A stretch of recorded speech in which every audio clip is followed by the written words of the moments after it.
Hi everyone. I wanted to talk to you more about management. Last week we were scheduled to have a speaker that was going to be talking to us about management and why it's so important for us to focus on incorporating our management style into our businesses today.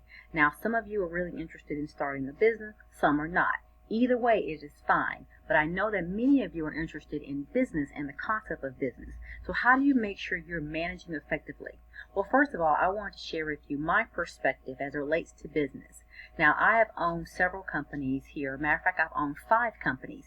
And I believe that each and every company that I've started and I've operated and I've maintained has been because I've had an organizational structure. I set forth a path to be sure that all the details were taken care of. There were business licenses that I was able to make sure I had. There were taxes that I made sure that I filed. There were people that I made sure that I hired that were effective. There were other organizational things I needed, like an office space, for example, staple machine, a stable internet connection, and of course a computer.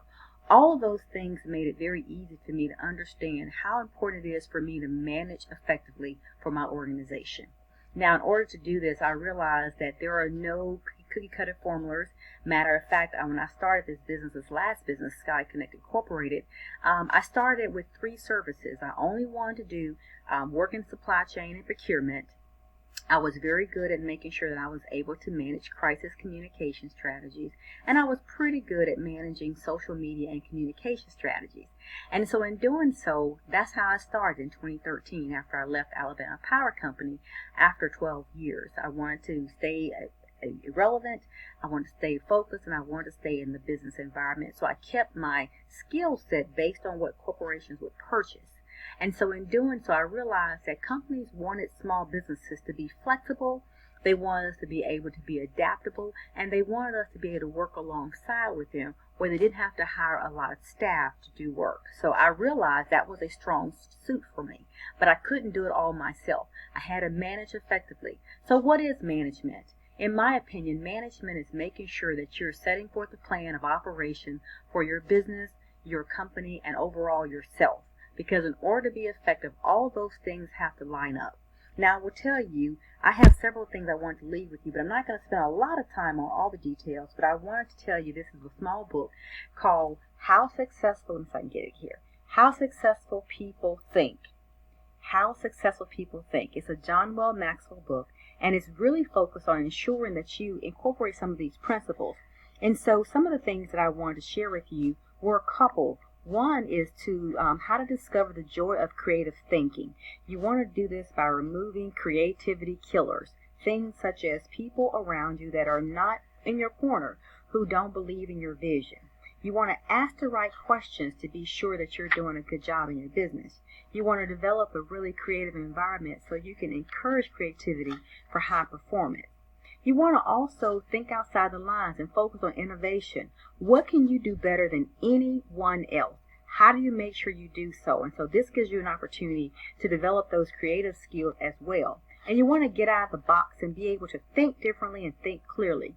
Each and every day I wake up with a sense of gratitude, knowing that I have something in my brain and in my heart that I can do no matter what. And that gives me a sense of peace and courage. Now, certainly I love being able to do the work that I'm doing now, in addition to also managing a business. So I really straddle the fence on being able to be a really good educator and also be a good businesswoman. So you can do both.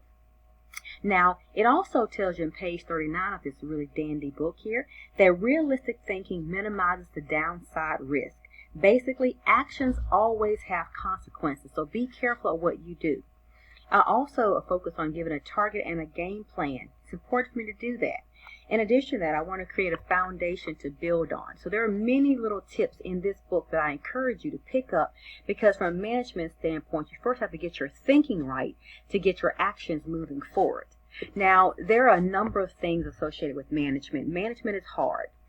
When people started thinking about businesses years ago, I had no idea that as a person that was selling Christmas tree flame retardant ornaments for Christmas trees, or I was also selling pagers, which are called beepers.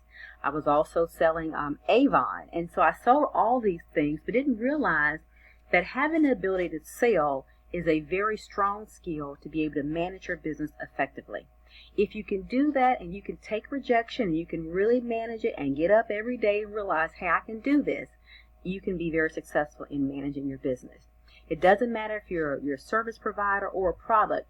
All of those require management fundamentals. And so when I started this last business with Sky Connect, I tried to realize that some people may not personally want to hire me for this particular service.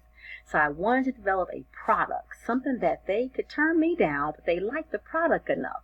And I came up with the ability to be able to do customer engagement surveys using a portable device. And so they may not necessarily want to purchase the services directly, but indirectly they wanted what the services could offer. And that was my opportunity to find a way to use both the service part of my business and the product side of my business. So what I'm trying to communicate to you is be creative, open your mind, think about opportunities. When I first started going into business, when I first started this new business, because I had several others beforehand, I wrote on the back of an envelope, what are the things that I really like to do, and what are the things that I like to do that people would pay me to do. So once I realized that that was part of what I was interested in and I could do well, I started putting all of my efforts into that. Now, if you put 100% of your efforts into starting your business, managing a business, or working for someone else, you will always do well. So you have to think about where you're spending your time and your energy and making sure you're managing yourself effectively. Now, I could speak about this for many years because I love the idea of creating something, being innovative, and developing a new business from scratch. Also, I like the idea of franchising because you already have a blueprint out there, and that blueprint can just be replicated and picked up and started. So there are many ways that you can look at managing a business without starting it from scratch yourself. You can help your friend, you can help your neighbor, you can help your family member to continue a business, because I tell you that first couple of years was very difficult. I didn't really have an idea where I was, where this is going. I knew I was doing well. I knew my contract agents were doing well, but I could always do better. And I always try to focus on how do you get those long-term contracts. Those long-term contracts allow you to see your business and keep your revenue stream consistent.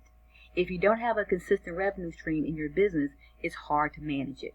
So keep in mind that's important, that you try to find some longevity there and also some multiple streams of income.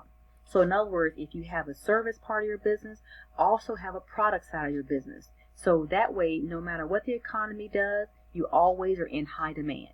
Now, as I end up closing this, because I can talk a lot about this because business has always been something that I've enjoyed, but I noted 6 things that I think are really important for me to leave with you in this recording. Number 1, always plan your day. Always plan your day to prepare for exactly what can go on. I realize, right now we're in coronavirus situation where we can't go outside, but I still plan my day each and every day. Number 2, set time to handle various tasks. So on my to-do list, as I'm planning, I think about, okay, it'll probably take me 2 hours to do this, so I'll allocate 2.5.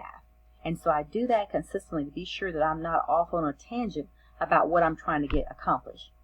Number 3, you want to read and be around encouraging people. Read books like the one that I shared with you earlier. There's so many out there. I can give you just a whole list of them. But be sure you're reading something inspirational and encouraging every day because it keeps your mind focused and keeps you engaged. Number 4, like-minded people who have like-minded pursuits like you are great to be around. So be sure to be around encouraging people and find a way to connect them so you can be an expert in your field, because people will start realizing that if you're involved in something, that over time you become an expert in your area and people want to be around you and you want to be around them. Number 5, you want to set organizational goals for your company and your staff. You do this by every year, this is number 6, reviewing my business plan. So I've written a business plan, but I'm also tweaking it every so often. So every year, at the end of the year, I would always coordinate a meeting and just say, where are we? How do we get there? What are we trying to do? And where are we and where have we been? So my goal is to always find a way to encourage more opportunities, more growth, and tweak that plan every so often. So as I'm managing, I'm trying to be an effective manager by thinking about the future, not just simply what's happening right now. So those are my tips for management. Hope it was helpful to you, and I'll see you in class.